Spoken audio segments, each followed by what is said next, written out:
હર હર મહાદેવ મિત્રો, તો ચાલો આજે આપણે એક એવા મંદિરના દર્શન કરી જે ગુજરાતનું જમણી સૂંઢવાળા ગણપતિ દાદાનું સૌથી મોટું અને વિશાળ મંદિર છે, જે મૂર્તિ સ્વયંભૂ પ્રગટ થઈ અને વગર બળદનું ગાડામાં બેસી અને દાદાની મૂર્તિ અહીંયા સુધી પહોંચી. તો મિત્રો ખૂબ જ રસપ્રદ તેમનો ઇતિહાસ છે. તો આજે આપણે દેખાય તે ખૂબ જ મોટી આપણે ભોજનશાળા છે.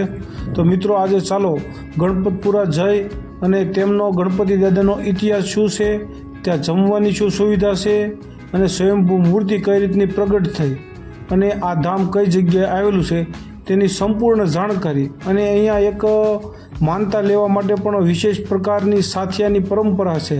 તો ચાલો મિત્રો આ બધું જોઈ અને ગણપતપુરાનો ઇતિહાસ પણ જોઈએ. હર હર મહાદેવ. તો મિત્રો હું છું સંજય રાજપૂત અને તમારું સ્વાગત છે સંજય રાજપૂત બ્લોગમાં. તો મિત્રો આજે આપણે ધર્મની ધજા લઈ અને આવી ગયા છીએ ગણપતપુરા, અને ચેનલમાં પહેલી વાર હોય તો ચેનલ સબસ્ક્રાઈબ કરો, વિડીયો આવો સારો લાગે તો શેર કરો.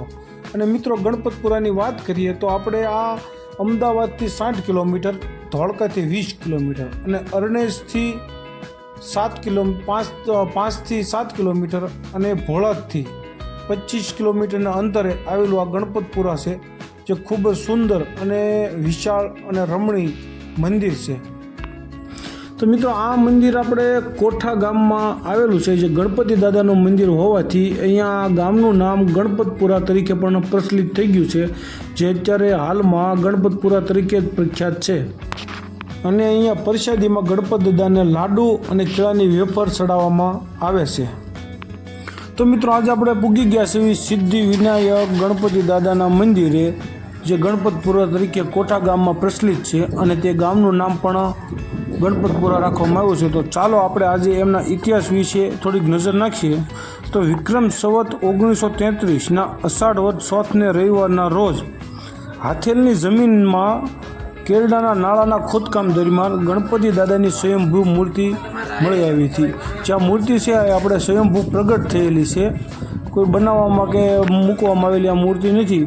જે મૂર્તિ સ્વયંભૂ પ્રગટ થઈ હતી તેના પગમાં સોનાના કડા, કાનમાં કુંડળ, માથે મુગટ અને કેડે કંદોરો સાથે ગણપતિ દાદા પ્રગટ થયા હતા, અને સ્વયંભૂ પ્રગટ થયેલી આ મૂર્તિ છે. અને આ મૂર્તિ પ્રગટ થઈ એટલે આજુબાજુના ગામડામાં, જે કે તે દિવસે કોઠા ગામ, રોસકા અને વનટુકા ગામના આગેવાનો ત્યાં હાજર જ હતા, અને બધાને એવી ચર્ચા થઈ કે કોઠા ગામના આગેવાનો કે અમારા ગામમાં લઈ જવી, રોસકા ગામના આગેવાનો કે અમારા ગામમાં લઈ જવી, અને વનટુકા ગામના આગેવાનો કે અમારે આ મૂર્તિ લઈ જવી છે. અને અંદરો અંદર જ તે મૂર્તિ લઈ જવા માટે અહીંયા વિખવાદ શરૂ થયો, અને આ વિખવાદનો અંત લાવવા માટે બધા જ વડીલોની મંજૂરી લઈ અને એવી ચર્ચા કરવામાં આવી કે આ મૂર્તિને આપણે ગાડામાં બેસાડી દો. મૂર્તિ ગાડામાં બેસાડી દેવી, અને ગાડામાં બેસાડ્યા પછી જે ગાડું જે ગામમાં જાય ત્યાં દાદાની મૂર્તિ તે ગામમાં મંદિર બનાવવું અને ત્યાં જ તેમની સ્થાપના કરવી, એવું નક્કી કરવામાં આવ્યું.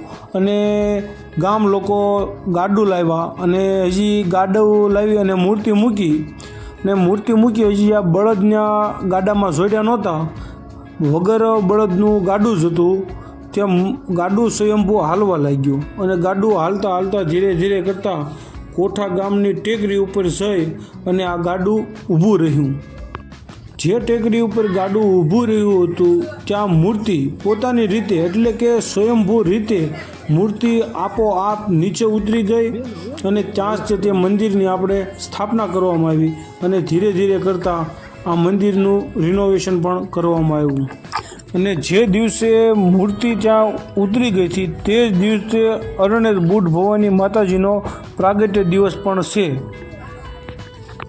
6 ફૂટની મૂર્તિ, વિશાળ મૂર્તિ છે, અને ગુજરાતનું એકમાત્ર જમણી સૂંઢવાળું મંદિર હોય તો આ ગણપતપુરાનું મંદિર છે. અને એક બીજી પણ અહીંયા માન્યતા છે, જે આપણે આગળ વિડીયોમાં બતાડીશું, કે આપણે સાથીઓ કરવામાં આવે છે, અને સાથીઓ કરી અને તેની માથે ગોળ મૂકવામાં આવે છે. જે આ મંદિર આપણે દેખાય નાનું મંદિર, ત્યાં એક સાથીઓ કરવો, જેને માનતા લેવી હોય તે આપણે ઊંધો સાથીઓ બનાવે છે અને માનતા પૂર્ણ થઈ ગયા પછી તે આવી અને સીધો સાથીઓ બનાવી જાય છે. તમે કોઈ પણ અહીંયા માનતા લઈ જઈ શકો છો.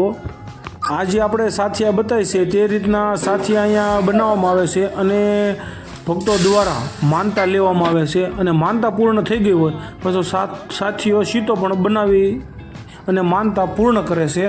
અને ઘઉં ને એવું આપણે ગોળ ને એવું મંદિરના ટ્રસ્ટ તરફથી પણ અહીંયા આપણને મળી રહેશે અને તમે ઘરેથી સાથે લાવો તો પણ ચાલે છે.